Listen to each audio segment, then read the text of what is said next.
The reason why they say Christ dwells inside you. Christ was Pisces, the fisher of men, all by the feet, walked upon this earth like we all do. So for example, all of our feet touch the floor, right? All of them were earthed. The consciousness of the planet fires through the bottom of your soul, all the way up to the pineal gland, into the kingdom of heaven above, the King who sits above them all. Jesus walked on this earth as a teacher. Krishna did too, and Buddha, and all the religions explaining Christ consciousness comes from the feet all the way up. Fresh feet, new feet, doesn't matter, old feet. Christ will meet you in your sacrum, the secret place where your power lies, the copper serpent, the kundalini, the snake that wants to rise. He will meet you there. And as he meets you and rises it, an awareness of consciousness happens, Christ consciousness, the true, authentic you. On your journey all the way up through your spine, up to the pineal gland, the promised land, you will encounter 12 or 11 disciples, because Christ is one of them. That would be the 12th one. And each one represents a different organ inside of your body. So think of it as a journey from the sole of your feet to the sacrum, and then all the way up the spine. Each one has an energy room, which we would call a chakra, a room of light. Each one that you will meet with Christ will be one of your organs. Kidneys, liver, these are your 12 disciples, the heart.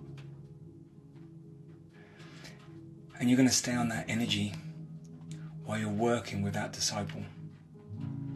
And once you've convinced the disciple to follow the Christ, because you've let Christ rule the way, the disciple will come in line, and it will work up your spine until it meets the next disciple, the next energy, whether it be the lungs, the heart, the spleen.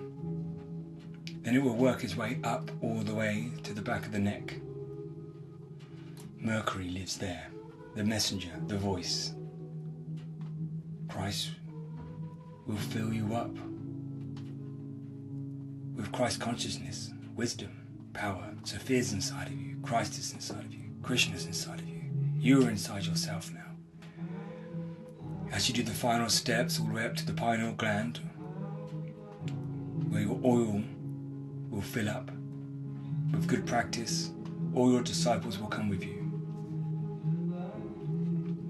This is where the death happens of Christ, because it wants you to lead the way.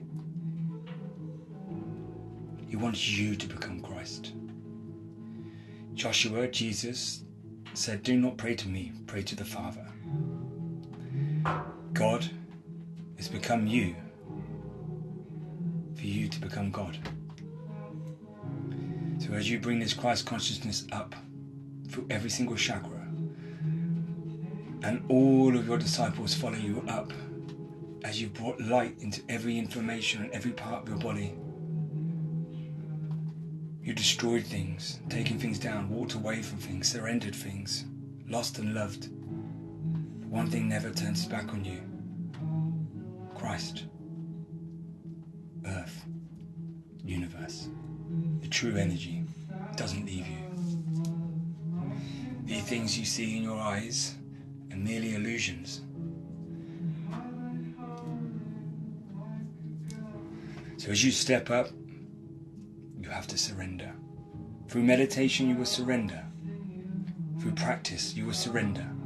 You will let go of everything. And you will focus on your brain and your heart until you take one leap of consciousness. Trust in consciousness. A big leap. As you jump into the sky, you will now find out exactly who you truly are when you let the disciples do the work and you allow them to fill you up with information in every part of your being, every part of your brain, every logical sense makes sense. You are literally going to self-destruct the ego. The ego will want to know every single bit of information, and it will run to the top of the highest mountain as you start to catch it, as you start to track it like a tracker would do. You track it all the way up to the top, and then you notice whose it is, and it's only got one way to go, and it's to jump back down while you stand at pineal. Your gates will open, awareness will be there, no more suffering for you. Teach yourself to meditate. Rise the Kundalini. Much love, live and empathize. Enjoy the new you.